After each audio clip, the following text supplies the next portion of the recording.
உன் செவிகளில் தேனாய் பாய 2 நல்ல செய்திகள் வந்து கொண்டு இருக்கிறது என் குழந்தையே. பயப்படாதே, நான் உன்னோடு இருக்கிறேன். எப்போது எங்கே நீ என்னை நினைத்தாலும் நான் உன்னோடு இருப்பேன். காரணமில்லாமல் நான் வழிகளை தரமாட்டேன். வழிகளை தந்தாலும் வழிகாட்டாமல் விடமாட்டேன். ஒளிப்பட்டக்கல் சிலையாவது போல வழி கொண்ட மனம் வலிமை பெறும். நம்பிக்கையோடு செயல்படு, நல்லதே நடக்கும். உன்னை கவனித்து கொண்டேதான் இருக்கிறேன். உன்னால் கடவுளாக இன்றைக்கு நான் வணங்கப்படுகிறேன். நான் கடவுள் என்பதும் வாஸ்தவம்தான். ஆனால் அந்த நிலையை மக்களுக்கு உணர்த்துவதற்குள் நான் எவ்வளவு பாடுபட்டேன் என்பதை நினைத்துப்பார். பெற்றோரை இழந்து அனாதையாக திரிந்தேன்.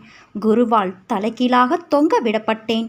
அவரையே தஞ்சமென நம்புவதற்கு வற்புறுத்தப்பட்டும் தள்ளப்பட்டும் வாழ்ந்தேன். என் குரு என்னை விட்டு சென்ற பிறகு பாலடைந்த மசூதியில் தங்க வைக்கப்பட்டேன். பன்றிகளுக்கும்